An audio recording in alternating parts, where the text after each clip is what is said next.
Rated M for mature.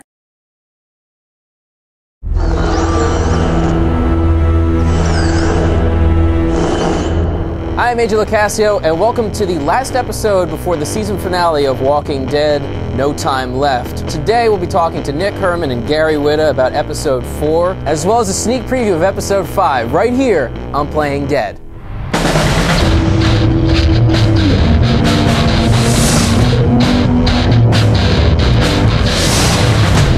So guys, thank you for coming back to the show. So we know we've talked about this before because you've been on before, but tell me, what do you guys do on episode 4? What were your jobs? Sure, yeah. For 4, I was the director.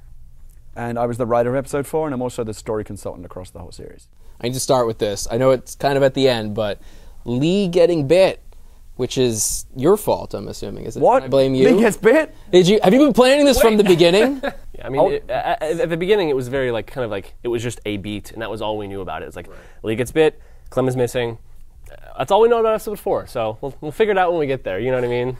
Some people, are in complete denial. They're like, oh my God, maybe Lee's immune, maybe he's the chosen one, maybe they can cut the arm off or save him somehow, and other people are like, deal with it, accept it, Lee's gone, it's over. There's a lot of disagreement among players about what the bite actually means. So, Gary, as writer of this episode, what specifically did you want people to take away from this? Obviously, a big part of what episode 4 is meant to be is teeing up the finale, and I feel like we did that successfully. We ended on a great cliffhanger moment. People freak out when the episode ends. In terms of the big picture, I kind of felt like if you look at the overall kind of energy of the season, we were coming off a very, very emotionally dark episode in episode 3. And so 4, I think, is probably kind of structured most like, I think it's one of the most action-heavy episode. We have a lot of zombie shooting. We have a lot of fun action stuff.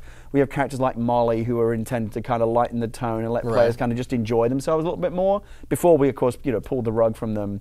So when Lee gets bit and he discusses it with the group and tells her, that's a big moment because everything Lee did to everyone else is sort of all building up to like how they view Lee now. Yeah, that's one of my favorite moments in the season, just because it isn't your choice. You're not making choices anymore. You've made choices up until that point, and now other characters are making choices. Now they're making decisions. Now they're, you can imagine someone else at home playing Krista, and she's making decisions on whether or not to come with you. Like that's just what that moment feels like, and I just love how that works. You were just saying, like, you chose to go alone, right? Yeah, it just felt like the right Lee thing to do for me. I was just like, no, there's no point in burdening them. Mm-hmm. We put a tremendous amount of work into that scene because there are 8 different outcomes in terms of the different group variations that can come. Lee can go alone or with any combination of the players that are left in the game at that point. And beyond just the 8 outcomes, there's multiple different ways for those 8 outcomes to happen. If you could see like behind the wiring of how that scene, it would drive you crazy, as it did us when we were trying to make it work. Like when Kenny decides whether or not he's going to go with you, that's the result of every decision that you've made. I said earlier, Nate Silver would freak out looking at the mathematics of Kenny and how his mind works in terms of all the decisions that are being tracked, because it's so complicated. And Krista and Omid have their own mathematics that are going on. All your chickens come home to roost. Every choice that you've made in the game up to that point makes a difference now. I really enjoyed Molly, and apparently a lot of fans do too. Where did she come from? She was definitely intended to be like a little bit of Glenn, very capable, can move around the city, independent, survivor, a little bit Michonne, a badass, a little bit Daryl, a badass. We were also looking for like just a strong female character, because we have, not to say our female characters aren't strong, but they've got their issues. Lily and Carly and Clem are all very strong in their own way, but we wanted just like a fuck you character. When Molly says she's leaving, you can choose to say, you should come with us, or you can just say, yeah, you should just go, or whatever. I haven't seen anyone pick anything other than you should come with us, because everybody wants her to stay. Yeah. You'll notice that tonally, the episode starts very dark. And then when she shows up, things start to appear more hopeful. And maybe you feel a little more safe. We discover a boat. Maybe we can go to Crawford and get these supplies. And then as soon as she leaves, everything turns to shit again. And so she is kind of this little ray of light in a way. And for that reason, because, again, the tonal palette of Walking Dead is very dark overall, we have to be careful that we use characters like Molly very sparingly. Well, she's certainly not a light character. Her backstory is quite dark. Pretty dark. The story can play out. You either never discover why she has this backstory, or you discover this third videotape that has this kind of dark secret, and she kind of finally kind of spills her guts and becomes. There's a nice little vulnerable moment for Molly where she explains why she was in Crawford and why she left, and it's It's an interesting part of telling an interactive story, because I heard from some people that played the game, was like, I thought Molly was an interesting character, but I wish I'd have known more about her backstory. Well, you could have if you'd have found that tape. Some people. That's how I feel. I was like, there's more to this. I don't like to tell people how to play the game. I like, but when they walk past that locker that has Molly's tape in it, I'm like, no, go back, go back. Is that the one with the handprint on it? Yes.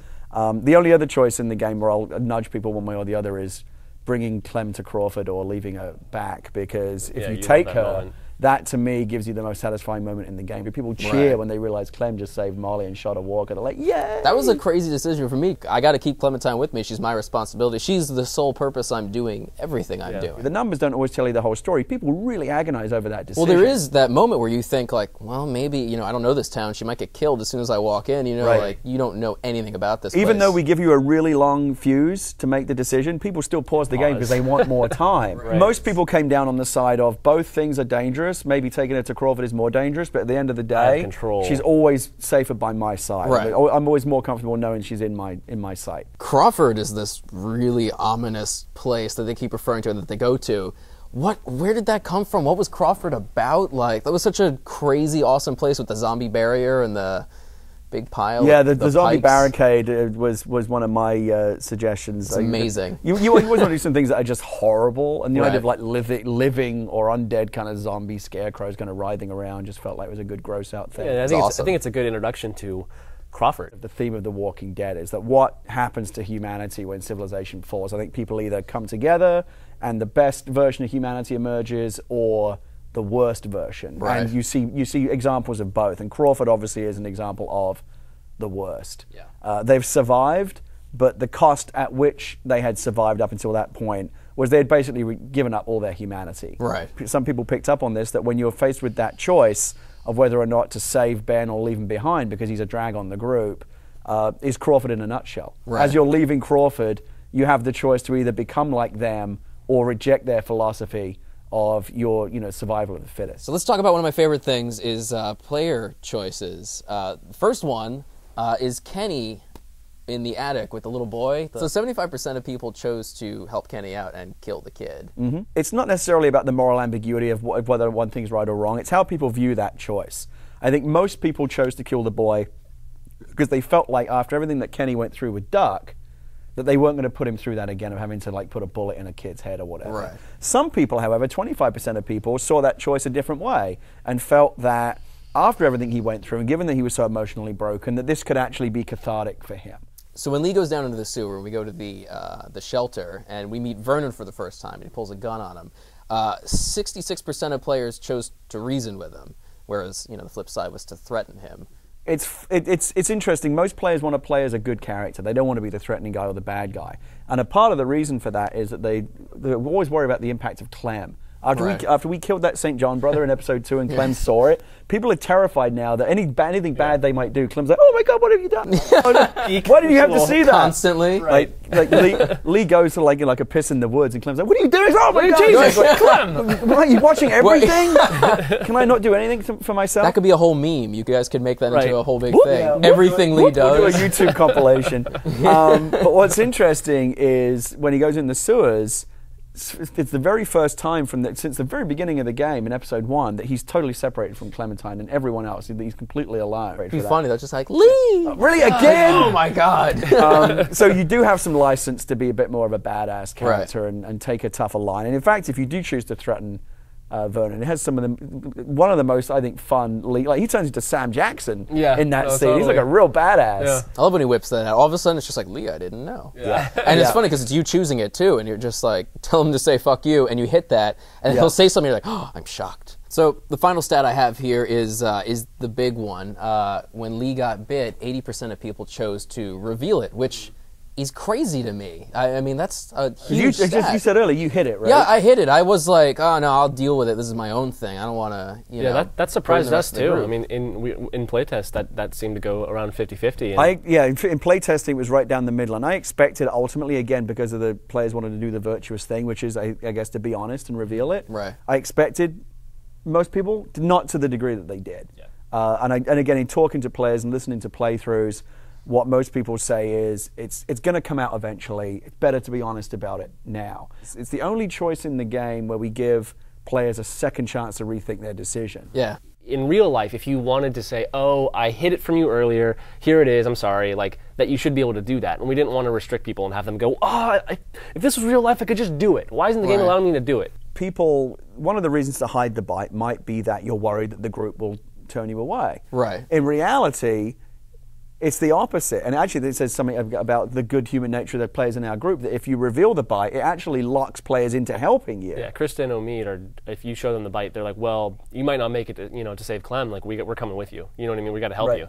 Some people are very glad that they got the full group to come with them. But the players that are alone don't feel like they failed. They feel like that's the courageous choice that they've made. They made a choice to go on their own. Right. It's like, this is on me. This is my job to protect Clementine. I can't ask you to put yourselves in danger. And they want to be kind of the lone wolf. Well, and like we said earlier, like, their experience through episode 5 is going to be dramatically different, and like they're going to get what they wanted, right? They want to be alone. They want to deal with everything alone, and they will. But people aren't just rewinding, because if you do that, constantly kind of restoring your save, choices don't mean anything anymore. No. Now it's time for some questions from players. This first question's from Diavel, who has a question for you, Gary. Okay. What were your main inspirations when writing this episode? This is going to sound like a lame thing to say, but honestly, the previous 3 episodes,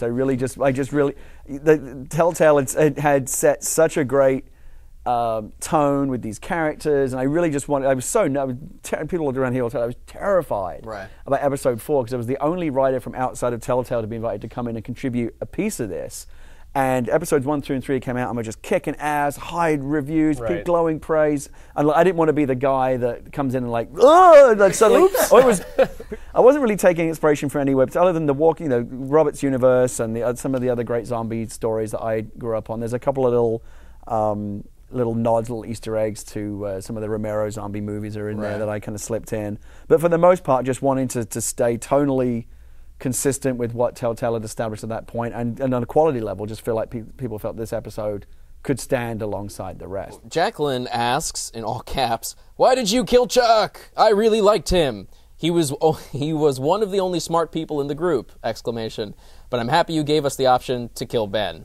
We made the decision to kind of lose him off screen, which we hadn't done with a major character before, and it felt like a different way to do that. Not everyone gets a heroic movie star death. Some people just die, and, but in a sewer. It's sadder. In a way, he died saving Clem, which is he did have a heroic moment. And don't like anyone too much in this game, because we will take them away from you. No.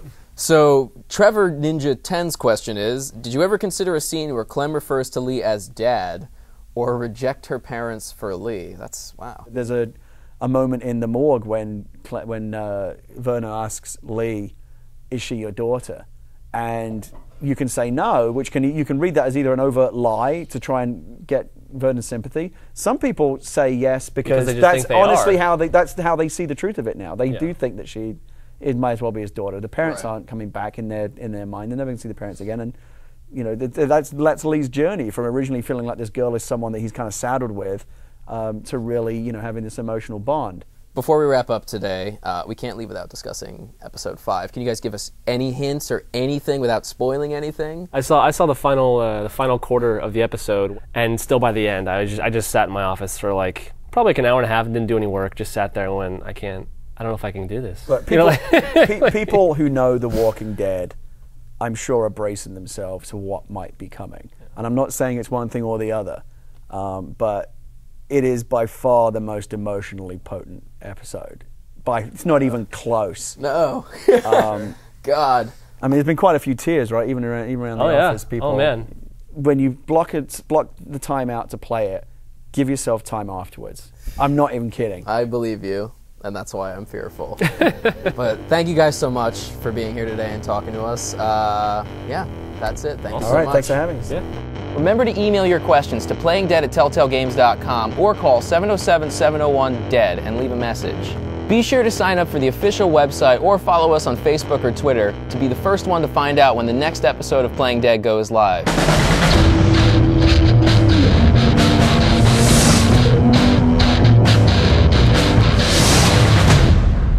Saying this before, I think the game should end with a mini game where you're Lee and Clementine as zombies eating people over the credits. Well, there's always season 2. Right? Yeah. There you go. But like Pac-Man style.